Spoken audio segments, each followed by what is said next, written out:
everybody, my name is Callan Soldavini and I am an attorney with Legal Aid Service of Collier County, and I also work in Broward County with the Florida Community Development Legal Project. And today I'm going to be talking about renegotiating or terminating your small business commercial lease.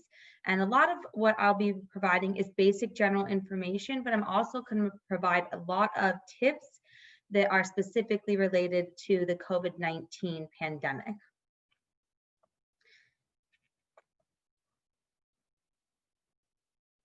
And just a disclaimer, this presentation is meant to convey general information. So it's suggested that you reach out to an attorney or a qualified tax or financial advisor on all matters contained in the presentation. And I'd also like to point out that while we'll be discussing leases, the presentation is focused on commercial leases as opposed to residential leases. And I mentioned I am an attorney with the Florida Community Development Legal Project, and we provide here at Legal Aid Service of Collier County, but also the program runs statewide. So if you're outside of Broward or Collier County, anywhere in the state, if you are eligible for free legal services for small businesses, we serve two types of clients. One are small businesses owned by low to moderate income individuals. That's up to 140% of the area median income. For example, for a family of one in Collier County, that's about $70,000. For about a family of four, it's about $90,000. And then in addition to representing small businesses, we represent nonprofits that serve low-income communities.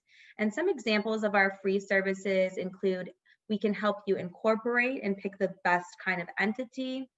We can draft partnership agreements, contracts, leases. We can negotiate if you are in a dispute with a vendor or your landlord.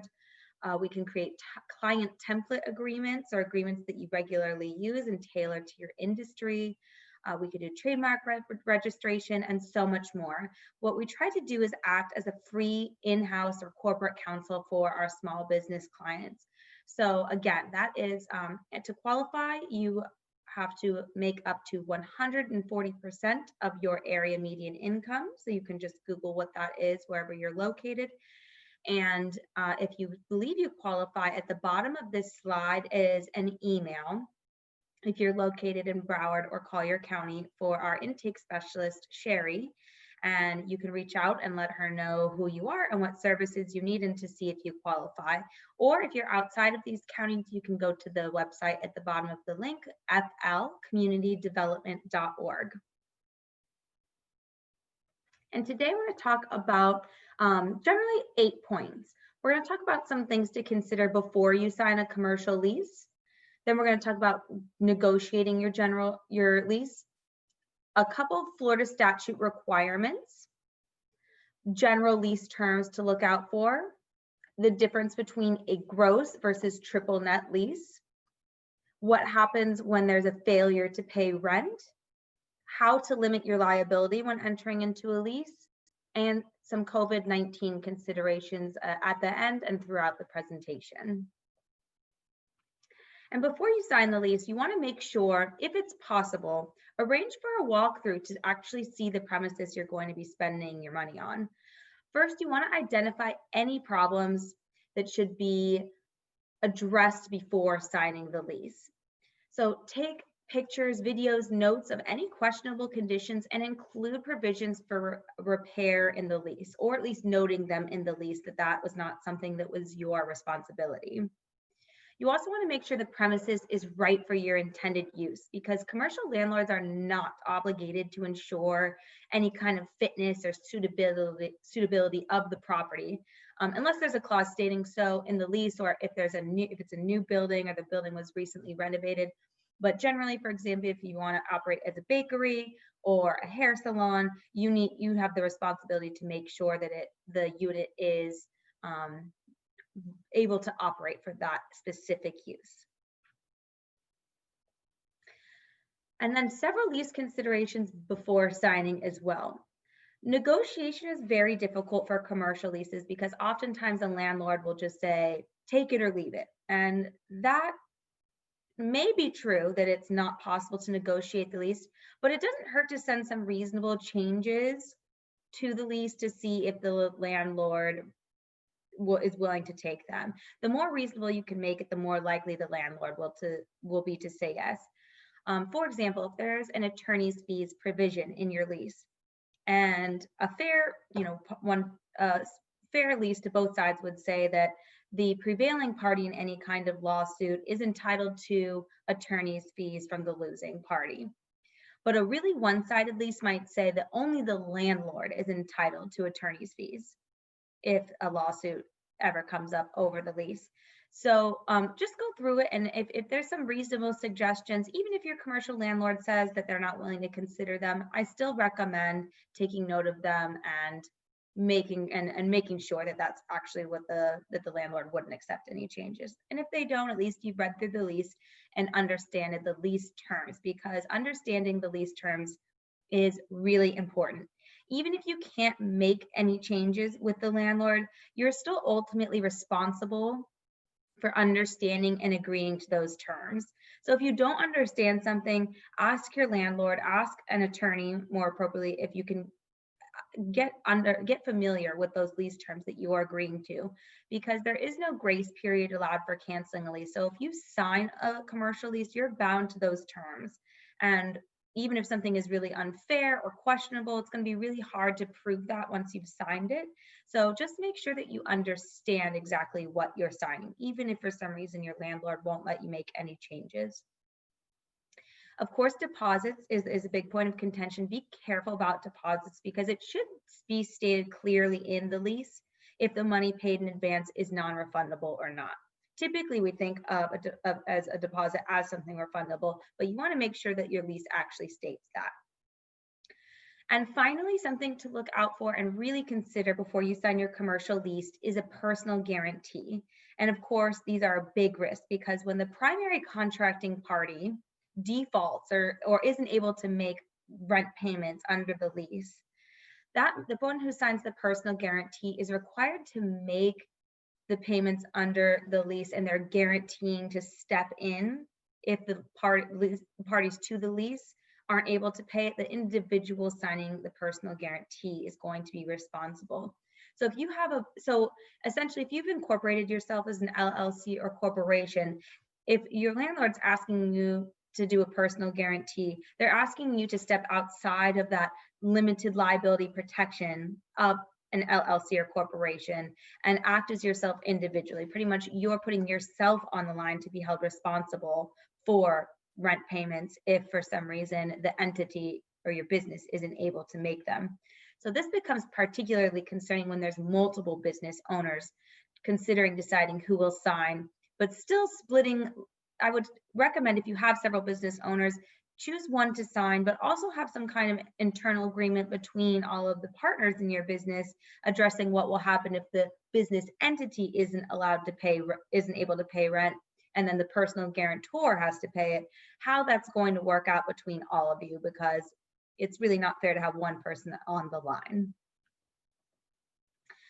Some additional lease terms that you want to make sure that you see and understand, of course, the term, the start and end date, what the amount of security deposit is, how it's reimbursed, late fees for paying rent late, how to terminate the lease, who's taking care of utilities, electric, water, trash removal, internet, gas, phone. You also want to make sure most commercial leases will include some kind of annual or every 3 years or some reasonable time period where rent is actually going to increase. So you want to make sure that you understand those rent increases and aren't blindsided by them when they come up in 1 or so years. And then of course you want to see who's doing maintenance, repair, and improvements. And I'll talk a little bit more about this when we look briefly at the difference between a triple net and gross lease. Who is actually taking care of or paying for maintenance, repair, and improvements of the commercial space? You want to see what kind of insurance that the landlord is requiring you to have, and make sure that parking is adequate. The last thing you want to do is have a space and then not have enough parking for your business, and then ultimately customers get thrown off. And then there are some Florida statute lease terms. So these are things that Florida statute, the law is going to require of all lease agreements, whether oral or written. If it's over a year, the lease must be in writing. So if you don't have a lease right now and you're just paying month to month, or maybe every 4 months or 6 months you're paying rent, you can have an oral lease. Of course, you should have it. It's definitely highly recommended to have your lease in writing, absent, extraordinary circumstances. For example, if because of COVID, you are not able to keep up with your rent payments and you're not sure if you're going to be able to for the years to come, maybe staying in a month-to-month verbal lease is something that might work out. But generally, it's highly recommended to have a written lease that explains all the terms of the lease. So if you are going to have something that's over a year, that must be in writing. Cannot be oral. In addition, Florida statute requires any notices, any kind of communication that between the landlord and the tenant to be in writing and hand delivered or mailed. So even if the rental agreement is oral, all of the communication with the landlord that requires some kind of notice under the lease has to be in writing and hand delivered or mailed. So you want to make sure all of your communication, you have a place that you're keeping it with that you have with your landlord. So retain a copy, and in case you ever need to prove something or disprove something. And the landlord's obligations. The landlord is required to deliver possession of the premises at the time specified in your lease. So if the landlord is 1 day late on doing that, they have now breached the lease. In addition, the landlord is obligated to provide quiet enjoyment. And this is legal jargon that just means that it's going to ensure that the tenant has proper title or pretty much ownership of the commercial space so that the title is not defective. And why this is required is because tenant is supposed to have possession that will not be interrupted. So the landlord can't, it can't the commercial space can't belong to somebody else. And then in the middle of your lease, someone comes in and says, oh, by the way, I'm now taking this property back and you need to leave. The whole point of the lease is that you get to enjoy it, quiet enjoyment, and that there is no one that's going to interrupt your lease agreement or possession of the premises. So those are generally what the landlord is obligated to do. And then the tenant has certain obligations. The tenant needs to surrender possession when the lease expires. The tenant needs to pay rent. And then you should also include after sales tax, and that should be explained in the commercial lease. And finally, the tenant has to return the premises in the same condition as when the lease started, unless it's spelled out differently in the lease. And even if it's not spelled out in the lease, the tenant is still allowed to have normal wear and tear of the unit. So if your landlord is asking you to replace 10-year-old carpet or a 20-year-old HVAC system, you need to take a look at your lease. If it's not in there that is your obligation as the tenant, you need to make the argument that that was normal wear and tear and that you aren't liable to make those changes. And that's something I recommend if your landlord is not working with you on that, to consult with a qualified attorney. And then, as I stated, there are different types of commercial leases that spell out what the tenant is responsible for and what the landlord is responsible for. So it can be, generally I like to look at the two more extreme examples. One's called a gross lease and one is called a triple net lease. But you can also have a mixture of these two types. And a gross lease is where the tenant is responsible for paying rent, obviously, but the landlord is going to need to cover the insurance, taxes, and expenses for the common space, or at least your pro rata share, your portion of the share of the common spaces. So that might mean that tenant has a higher rent rate because landlord is covering all those other costs. Then triple net leases, the tenant is responsible for paying the rent for their unit, in addition to insurance taxes and the share of expenses for common spaces. So in a triple net lease, the landlord's really only responsible for structural repairs. So this is going, the gross lease or triple net lease, you can mix and pull certain parts of this. You know, it might not be exactly that, but generally leases fall into two categories. So I do get a lot of clients asking, well, why do I have to pay for, you know, my share of the common spaces or have this kind of, or pay these taxes? Well, it's in the lease, so it will spell it out. And I know that leases are terribly long and boring legal documents to read, but it's really important to go through them line by line and understand exactly who's paying for what, who's responsible for what, and what all of the lease terms are. And a huge issue that's been coming up with COVID-19, obviously, is a tenant's failure to pay rent. So I'll talk about this generally, and then I'll get into some COVID-19 specifics. And if you want, landlord-tenant, commercial and landlord-tenant law is very specific, and you can find that under the Florida Statute, Section 83, Part 1. And Section 83.05 is where we talk about if a tenant fails to pay rent. It's not that easy for a landlord to remove a tenant. If you are a tenant and you have not been able to pay rent and your landlord is threatening to open the door and change the locks and keep all of the things that you have inside there and you'll never be allowed back in, that would never fly under Florida statute. Florida statute has very, very strict procedures that a commercial landlord has to follow.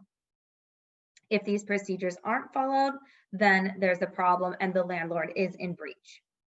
So the first thing if you haven't paid rent, the first thing before eviction a landlord will have to do is give an official warning. So as we talked about earlier, landlords have to give all notices due to the tenant in writing. So the landlord can't just come over and say it. They have to actually give the tenant at least a 3-day written notice. Second, the commercial landlord will need to file a complaint with the court. So if the tenant's refusing to vacate, the landlord will file his complaint with the court and requesting a court-ordered eviction. And once they receive that, the tenant has 5 days to respond after being served with that complaint. So already, this is taking at least 8 days. The third step after there's been the warning, 3 days notice to pay rent, there's been a filing of the complaint with the court, then of course the tenant has to respond. The third step is claims and counterclaims. So after tenant's been served with the complaint, the tenant can choose to file an objection if there is a legal basis to do so. Unfortunately, generally not paying rent, there's going to be very few defenses. And with COVID going on, it's been really unfair to a lot of tenants because tenants haven't been able to keep up with rent because of required business closures. And even if the required closures didn't harm the business that much, a lot of people just aren't going out and spending money in small businesses the way they were previously, and it's going to take some time for that to pick back up. But there is no law that has changed the fact that under a lease, the contract, that tenants are obligated to pay rent on time. So technically, if you paid rent late or you haven't paid rent, you are in breach of lease, which is very unreasonable, but that is what it is. There is no law that has given any kind of relief to tenants because of COVID for failure to pay rent. So we'll talk more about what we can do to actually negotiate with landlord and some negotiation tactics towards the end of the slide, or the end of the presentation. But what I recommend is that in that step 3, where the tenant's been served with the complaint and you're choosing to file an objection, especially if you don't have a basis for a legal objection, here's a really good point where you can negotiate with your landlord. And you can try to settle this outside of court. Maybe you pay a lump sum and the landlord is going to release you from the obligations of the lease early. Maybe you renegotiate your rent rate and the term of your lease. There's a lot of options, and we'll go through some of those options. But again, in step 3, during claims and counterclaims, you can negotiate with your commercial landlord and try to settle this outside of court. Because the next step, step 4, is court proceedings. And if a settlement can't be reached in that previous step, then the case moves to the court, where it will most likely be heard by a judge and not a jury. And a judge is only responsible for applying the law. So again, I can't emphasize enough, if you have a great story about how your business is trying to recover and how things have been so unfair that you haven't been able to pay rent, a judge cannot do much about that. The judge can only apply law and the law of the contract, your lease. So making an emotional appeal to your judge is probably not going to work. And where that can work, though, is making an emotional appeal to your landlord. And again, we'll discuss negotiation tactics in a few slides. So in Florida, the unfortunate news is that most eviction cases are ruled in favor of the landlord. We're what's considered a very landlord-friendly state. So unless a judge finds a valid legal basis for suspension of the lease payments, it has to be a legal basis, not something due to COVID that was unfair, but a legal basis. It's probably, the court will likely side with the landlord. So once we've gone through all 4 of those steps, the eviction can finally take place. After the judge rules in favor of the landlord, the tenant will be notified that the tenant has 5 days to vacate the property. If the tenant still does not, then the sheriff and other agencies will then become involved. Now, failure to pay rent, the landlord's remedies are a lot. The landlord, if you haven't paid rent, and we've gone through those steps, now the landlord has the right, of course, that we just discussed, to file suit for the unpaid rent, or that was for eviction. But in addition to that eviction, the landlord can file suit against the tenant for unpaid rent until the end of the lease term. And landlords don't have to go out and they don't have a duty to find another tenant. They can sue you for everything until the end of the lease term. And I emphasize that because lease terms and commercial leases are often quite a while. It could be that you have 2, 4, even 5, 7 years left on your lease. So this is a lot. Next, the landlord can lien property that's actually inside of the leased premises and use that to help cover unpaid rent. So, if you tamper with or take something in the unit that could be considered property that can be liened, you could get yourself into some more trouble as a tenant. The landlord can also lien other assets of the tenant, of course. And we'll talk about some ways we can protect ourselves if the landlord does need to lien other assets in the upcoming slides. And then finally, many landlords in the lease, if you actually read the lease, so it's not under Florida statute, but under the terms of the contract, the lease, a landlord will require the tenant to pay the landlord's attorney's fees under the terms of the lease. So you want to be really careful how far you get into these court proceedings, because you may be, as the tenant, liable for paying for those. And this will be stated, this attorney's clause provision will be stated in the lease, but most commercial landlords do put them in there. So I can't stress enough going back to the negotiation with your landlord, rather than just sitting and waiting for all of this to happen. And now we'll talk about how to limit liability under your lease. How do we limit our exposure to a suit from the landlord? If you don't have a lot of assets, you're in a better place than someone that does have a lot of assets, because the landlord is going to try to attach to all of those assets. But even if you don't have assets, it puts you in a really difficult position and harms your credit for several years to come. Alternatively, you're looking at bankruptcy. And depending if you've signed a personal guarantee or not, you'll be looking at personal bankruptcy or Chapter 7 bankruptcy. But how do you limit your liability? How do we make sure that we're not even going in that direction and worrying about those things? If you're not incorporated, meaning if you are a sole proprietorship or a partnership, you should consider incorporating into what's called a limited liability entity to limit your liability exposure. So what that means is, and in a week from today, if you come back to our next Facebook Live, we will be talking about this issue, the different forms of entities and the different kinds of liability protections each provides. So if you incorporate your business as an LLC or corporation, you have essentially made your business its own person under the eyes of the law. So that way, if someone needs to come after the business and with a lawsuit or is demanding some kind of payment, they can only come after, generally can only come after the entity and not you necessarily, the individual.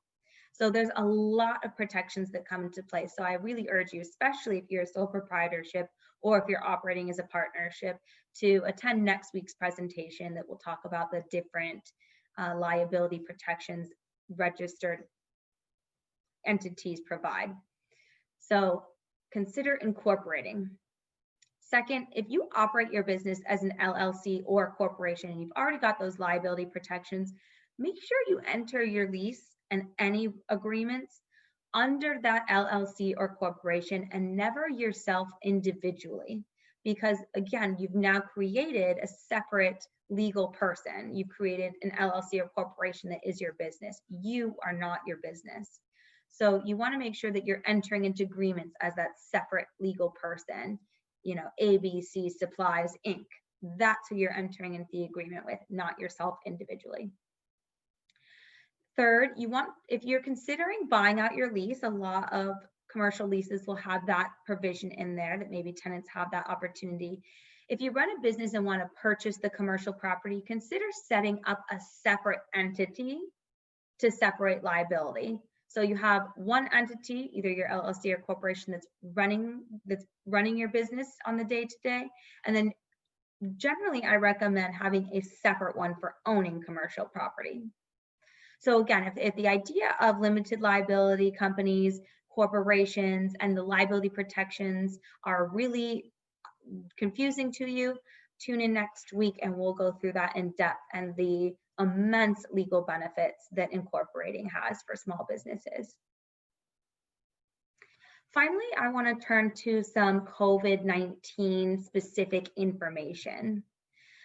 Obviously, it has been such an insanely difficult time for clients. We have had so many clients that we have represented to negotiate with the landlord to be able to come to more favorable lease terms for clients. Some commercial landlords aren't willing to work, but really most of them are, because this is completely unprecedented. And you know, commercial landlords want their tenants to stay. They want their business to recover. They don't want to look for a new tenant. They don't want to have to sue you. So I really can't stress enough stepping sort of outside of law and working with negotiation efforts and appealing to the emotional appeal of your landlord, as opposed to you know, trying to find a provision in your lease that's going to save you, is most times for most of our clients what is more beneficial. And I'm sure, as everybody knows, on April 2nd of this year, Governor DeSantis issued an executive order imposing a moratorium on evictions for residential tenancies, but it did not apply to commercial tenancies. So commercial tenants haven't really been given any protection. In the end, they've been given very little protection despite required business closures. So the businesses that are able to make it through, even if they have planned and saved for, you know, some kind of ball dropping, no one could have anticipated this. So I know that this is so unfair at times, but at the end, despite these dire circumstances, businesses are still under the contractual obligation, the lease, to pay rent on time and follow all of the other commercial lease requirements. So let's talk about a few ways we can try to help your business get through this. And if your lease is in question, if you've been late on rent, if you're behind a few months, how we can appeal to your landlords to make them work with you to stay and get through this, and so your business can get back to business as usual. First thing, we'll look at some legal considerations in the lease, but it's typically unlikely. I haven't had a client yet that has had a provision in their lease that excuses performance for a pandemic like this, but it's definitely worth checking. So review your lease and see if there's a provision that excuses performance for unforeseen circumstances. It's mostly called a force majeure clause. And what it does is excuses a party's performance due to some unforeseen or extreme circumstance. So the first thing you think is obviously that COVID-19 is an unforeseen and extreme circumstance.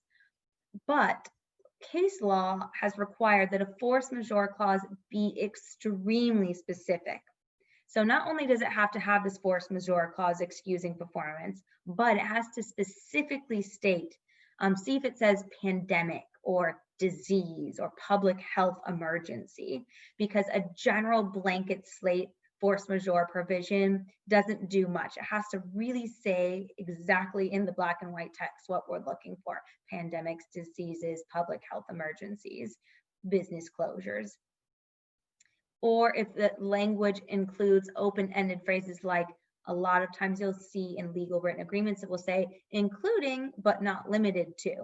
So maybe if it says, national pandemic, that's going to be easier to prove. But if it says something more vague that maybe we can't easily tie to a COVID-19 consideration, at least bring it up with your landlord and say, but it says including but not limited to.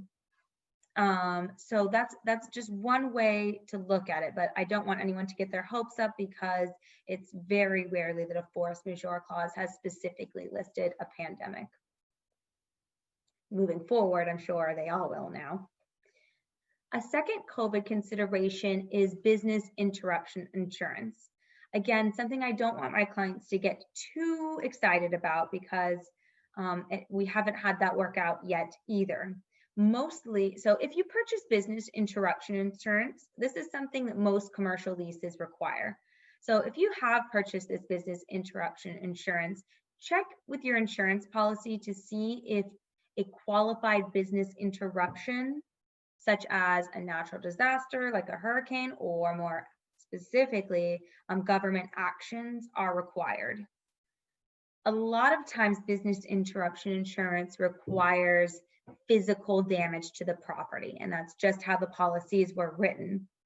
But maybe yours is different. Maybe you got a stronger policy. It is definitely still worth dusting that off and taking a look at it to see if there's any kind of help you can get from your insurance policy. A third COVID consideration is to talk to your landlord about creating a repayment plan. And this is a lot of what our Community Economic Development Union at Legal Aid of Collier County is doing. We're talking to landlords and working with them to come up with a way for our commercial tenants to stay in the premises, with the landlord not, being in a comfortable place to accept that, despite maybe them not receiving several months of rent or not receiving full monthly rents.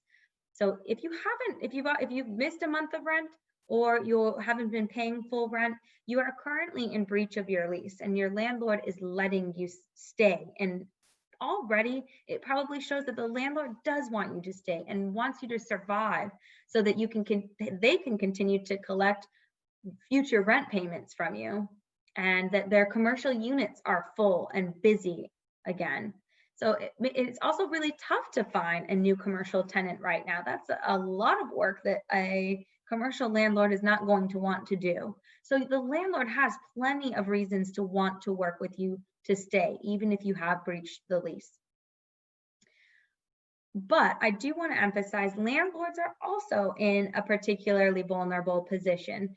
I have several clients that think that, that don't understand the costs that come with a landlord having to carry and pay for a commercial unit. So you do want to be reasonable with what you request. Requesting 2 months of rent waived during the required closures, that's probably something reasonable. Lots of landlords won't have reached that. Maybe they'll discount it to half, but a lot we've seen are willing to give a 2-month waiver in rent.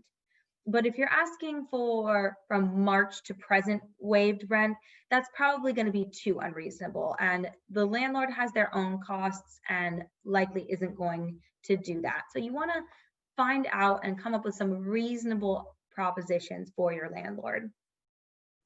And again, you should remind your landlord as a tenant that the agreement is mutually beneficial and that you intend to continue to make rent payments once the business is back up and running, that you want to stay there, you want your business to turn back around, and you don't intend on, getting some of these free months and leaving. It really is a mutual beneficial relationship for you as a tenant to stay and for your landlord to negotiate with you to stay. So let's talk about some tips for negotiating with your landlord, which I think is the bread and butter of this topic because it is so time relevant.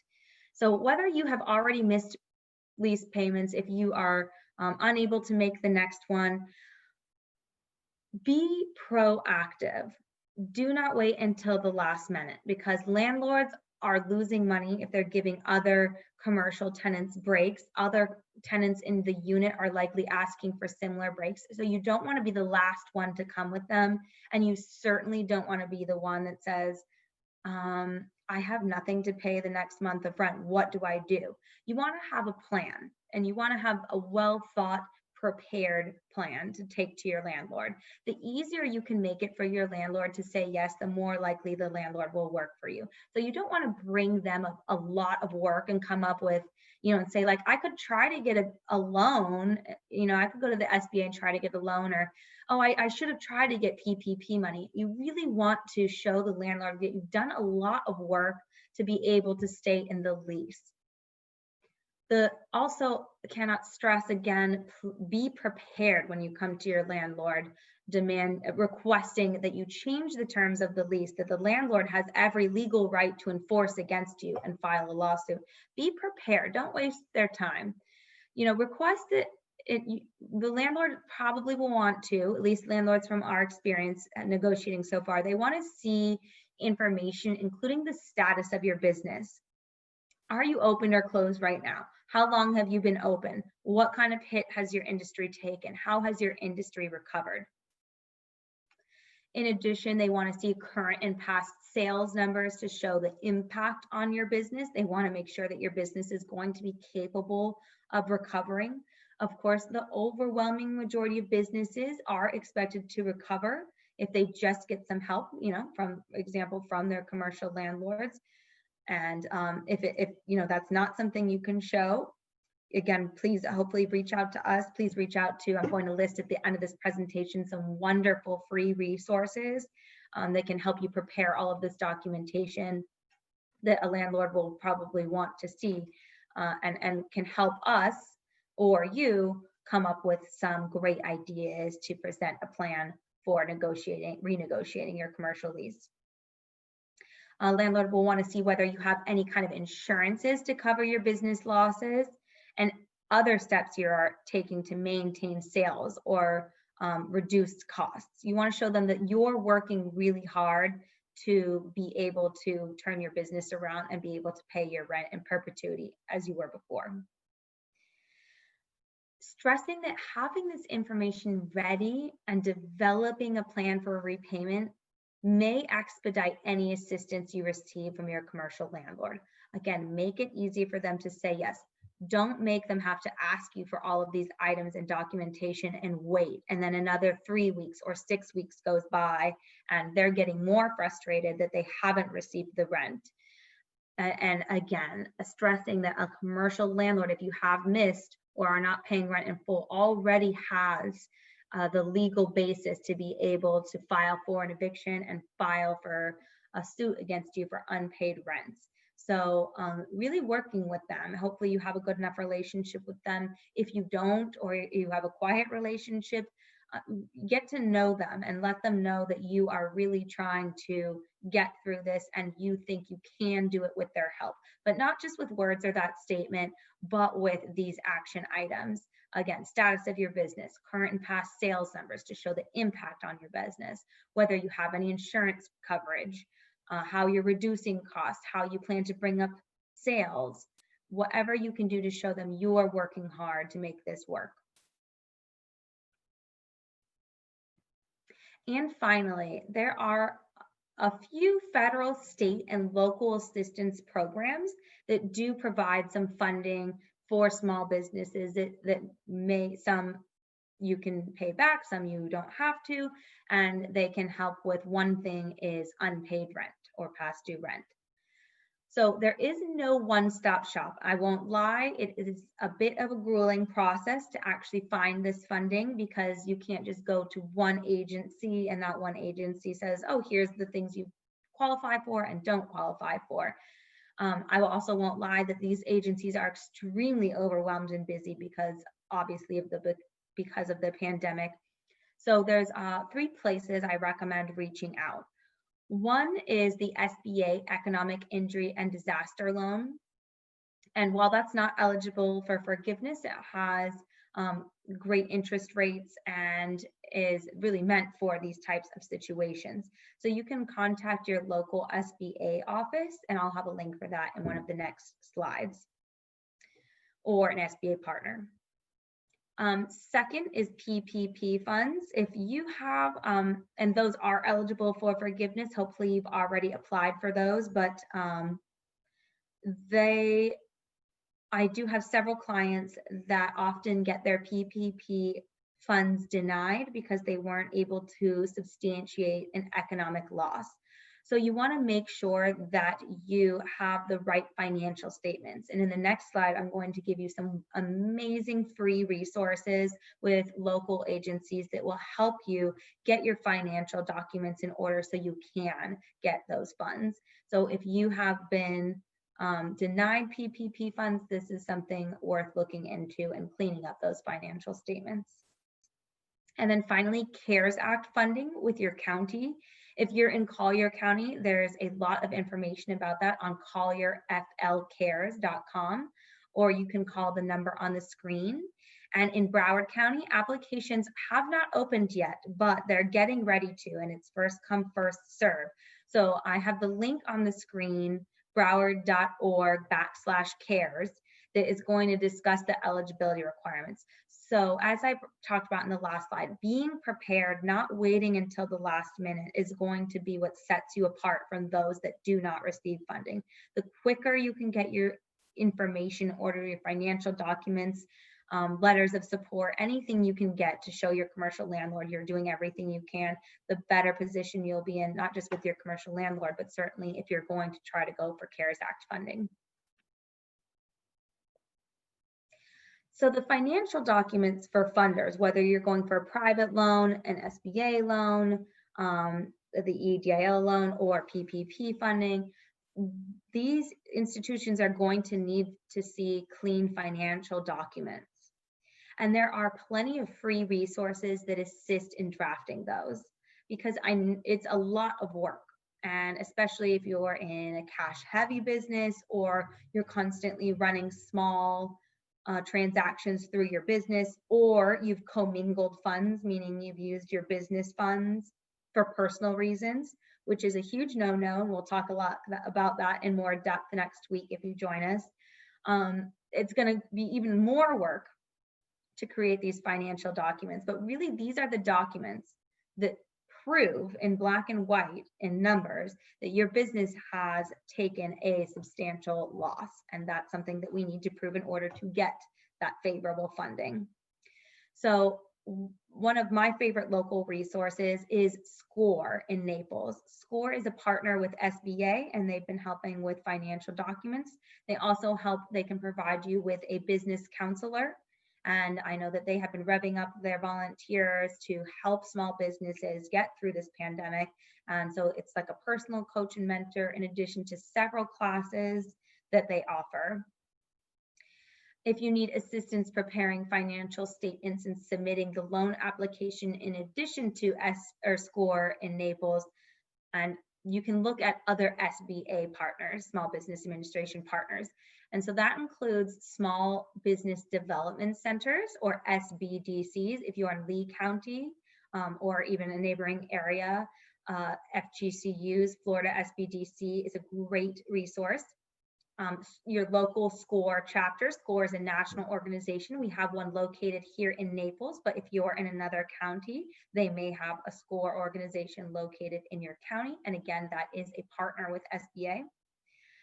The Women's Business Centers, I know that there is one in Fort Lauderdale, and Veterans Business Outreach Centers, and of course, your local chambers of commerce. And if you have no idea where to start to find an organization to help you with these financial documents, the link at the bottom of the page, you can type in your location and it will tell you exactly where you can find one of these free resources. And that is sba.gov/local-assistance. So these, I can't explain how wonderful these resources have been when businesses have had a hard time cleaning up their financial documents in order to obtain loans or funding or grants. And I want to thank everyone. I'm going to leave the remainder of the time available for questions, but I hope that some of you may qualify for our free legal resources. Again, free legal resources for small businesses who make up to 140% of the area median income in the county that you're located. And if you do believe you qualify, you can email at the top of this slide Sherry Despointes, and she is our paralegal and intake specialist, and her email is at the top of the screen, and she will get you some eligibility documents to sign and request some kind of proof of your eligibility. And then once you go through that intake process, you will then be able to consult with an attorney free of charge. And again, my name is Callan Soldavini. I work in the Naples office, but I'm also in Broward and part of the Florida Community Development Legal Project, which provides these free legal resources to small businesses statewide. And I hope that you join us on November 4th. So November 4th, yes, it's a Wednesday, and we'll be talking about legal tips and options on starting your new business. And that's where we're going to take a bigger, more in-depth look at the different liability structures and how to limit your liability by selecting the right kind of entity to incorporate. And then the following week, November 10th, which is actually Tuesday, this web series is happening every Wednesday. But because it is Veterans Day, our office will be closed. So in the second one, we'll be doing on a Tuesday instead of a Wednesday, November 10th. We will be discussing written agreements that small businesses are often confronted with. So I'm going to stay on for a few more minutes. If anyone has any questions, feel free to put that in the chat, or if there is a function where you can raise your hand, please do so. And if not, please email me below, or if you want to do an intake, the email at the top of the screen, and we'd be happy to answer more questions. Thank you all for your time.